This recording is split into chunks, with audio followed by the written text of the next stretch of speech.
أهلا بكم من جديد. أكدت الشرطة السودانية أن قوات الاحتياطي المركزي فصيل تابع لها وخرج إلى الشوارع لتأمين الأسواق وممتلكات المواطنين.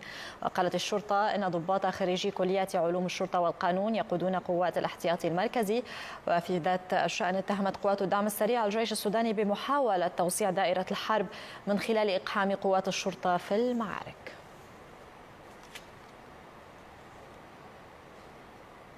من الخرطوم عبر الأقمار الصناعية معنا الصحفي محمد باش للوقوف على التفاصيل أيضا المستجدة في السودان خلال الساعات الأخيرة. أهلا بك معنا محمد.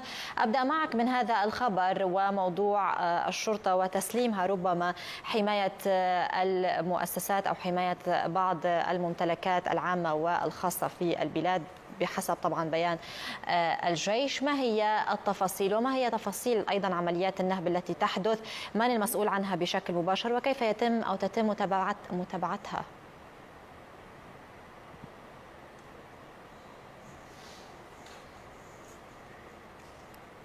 مرحبا بكم.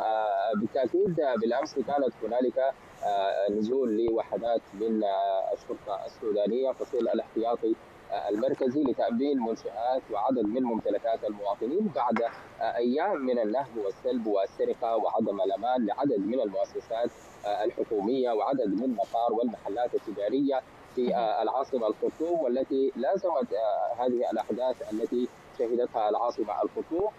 ما زالت هنالك عدد من المناطق التي لم تنتشر فيها الشرطة السودانية تتواصل فيها أعمال النهب والسلب وفق عدد من الفيديوهات لمواطنين نراها تنتشر عبر وسائل التواصل الاجتماعي. بحسب البيان الذي نشرته قوات الجيش أن هذه القوات أو هذا الفصيل من الشرطة السودانية تم نشره جنوب الخرطوم لتأمين الأسواق، ومن ثم ذلك ستتم إنزال عدد من الوحدات الأخرى لتنتشر في العاصمة الخرطوم لتأمين عدد من المناطق التي تعرضت لهذه الأحداث ولهذا طيب، كيف يتابع أو يعني يتعامل المواطنون في تلك المناطق مع وجود قوى الشرطة الاحتياطية في تلك المناطق؟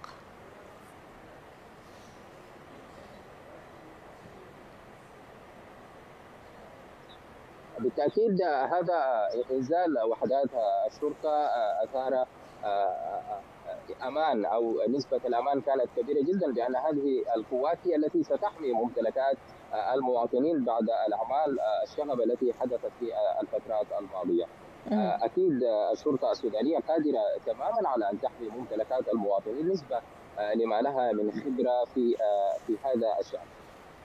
طيب، هل نعلم المناطق التي تنتشر فيها بشكل كامل أم يعني هي ستنتشر فقط في المناطق التي تتعرض بشكل كبير للنهب والسرقة ثم ستنتشر أو تذهب إلى مناطق أخرى؟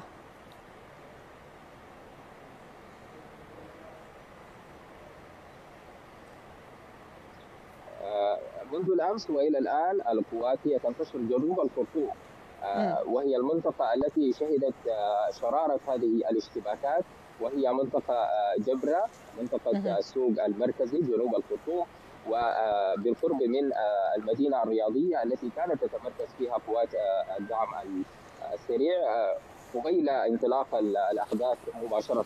حسب بيان الجيش أن هذه القوات ستتجه شرقا لتؤمن المناطق التي يؤمنها الجيش من الاشتباكات، لكي تأتي هذه القوات لتمشيطها من المتمردين. في الفترات الماضية هنالك عدد من السجون كما هو معلوم تم هروب المساجين منها، وهؤلاء المساجين هم متهمون في قضايا سرقة وقضايا نهب، فبالتالي عندما يخرجون من السجون إلى الشوارع تكون هنالك نسبة الأمان ضعيفة جدا وتكون حالات النهب والسلب كبيرة بالتأكيد.